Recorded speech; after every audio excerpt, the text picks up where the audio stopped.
En un barrio periférico del norte de Quito existía una clínica clandestina para curar adicciones. En el mismo lugar funcionaba un camal clandestino. El 7 de noviembre de 2013, la policía allanó el inmueble y encontró a 3 internos que habían sido objeto de tratos inhumanos. 4 de esos internos habrían reconocido que David Romo, a quien apodaban como el Aniñadito, también estuvo en el lugar. El Aniñadito le decíamos. Él estaba como un poco oído, como que golpeado la cabeza, creo que estaba. Mario por ahí, entré yo. Él ya estaba cuando yo entré. Aquí un compañero dice que tal vez se fugó, dice.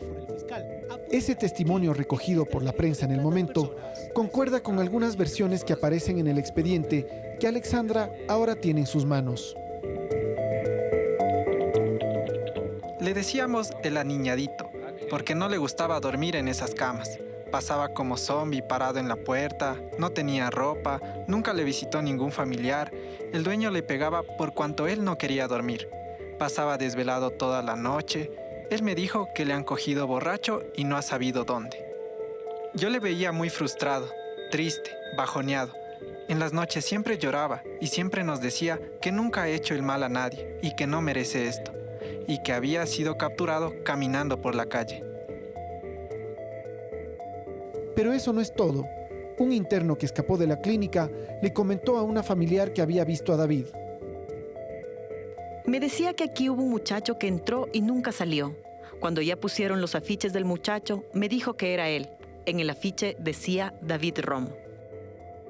Mi hijo estaba ahí, lo mantenían sedado, era víctima de tratos crueles, estaba en contra de su voluntad, no se alimentaba adecuadamente, en fin, estaba siendo víctima de todos los maltratos que se pueden imaginar.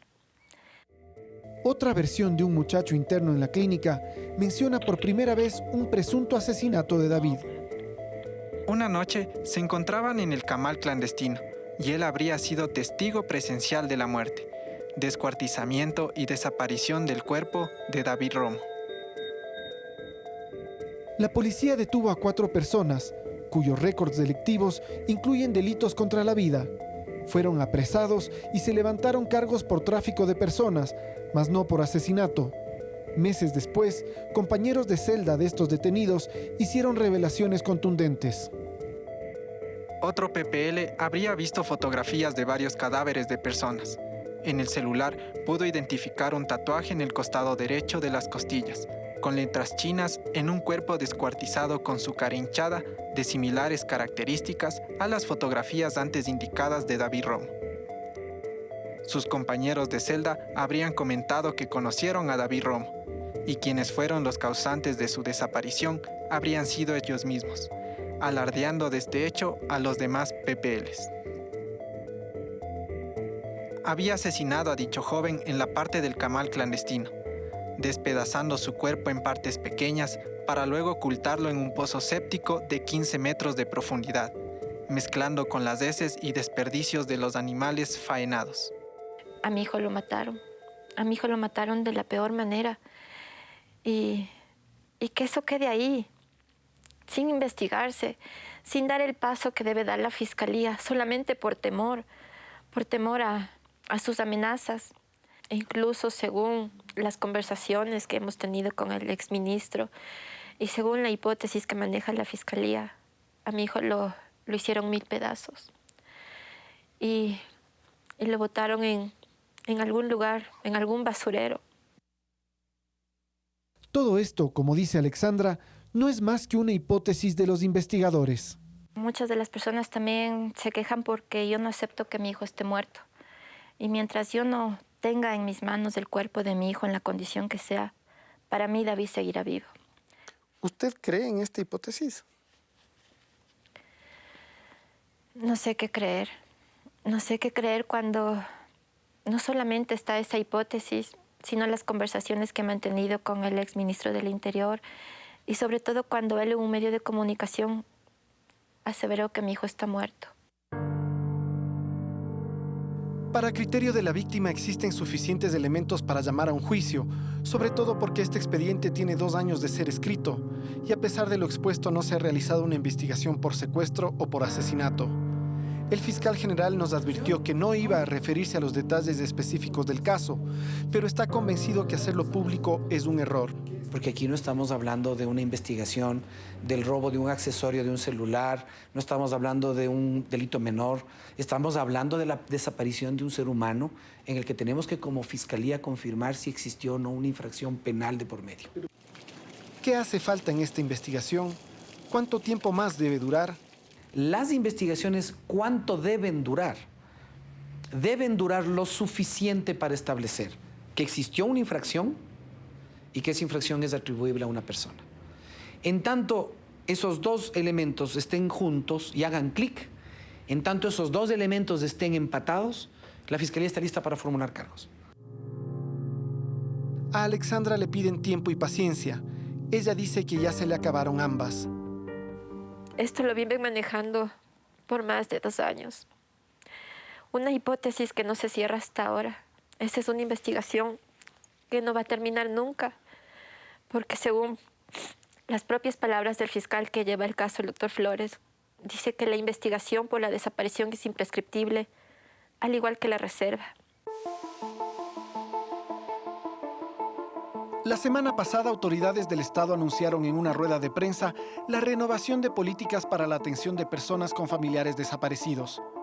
Estaban presentes el ministro del Interior, el fiscal general de la Nación, el defensor del pueblo, el director de la DINASED y representantes de familiares de desaparecidos. Entre los anuncios más importantes, se dio a conocer que en el país se implementará un banco de ADN. Sin un banco de ADN es prácticamente imposible realizar una identificación física o visual de cuerpos de personas que estén en morgues o de personas o de restos humanos que no puedan ser identificados y que sean hallados a lo largo de las investigaciones. Hace 3 años, las mismas autoridades, pero con diferentes actores, anunciaban una renovación en la política hacia los desaparecidos. Y entre los ofrecimientos, también estaba un banco de ADN.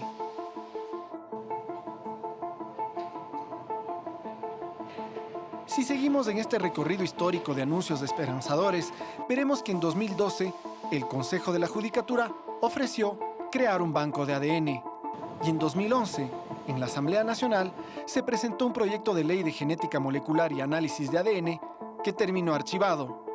También ofrecía un banco de ADN.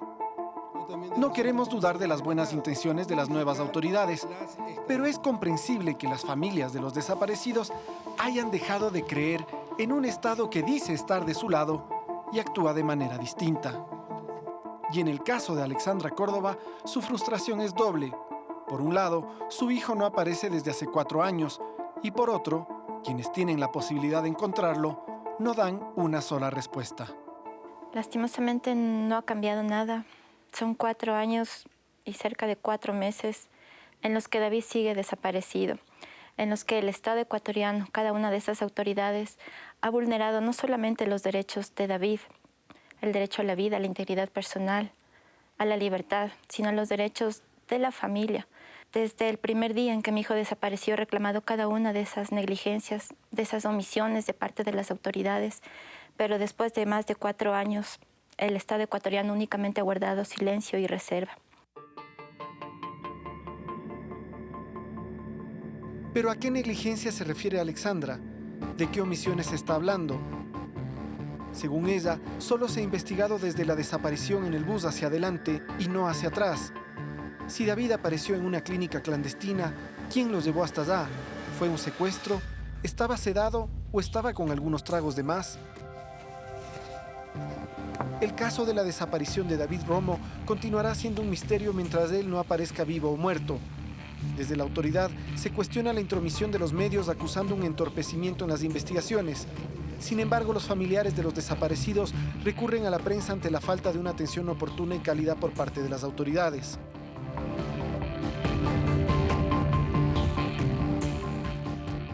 En las afueras de la Fiscalía General del Estado hay una placa con una cita de Borges que dice: «Solo una cosa no hay, es el olvido». Si la sociedad y las autoridades se olvidan de estas personas, realmente desaparecerán para siempre.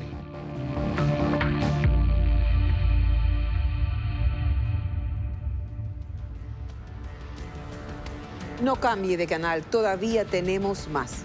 Esto es Ecoavisa y su Visión 360, cuarta temporada.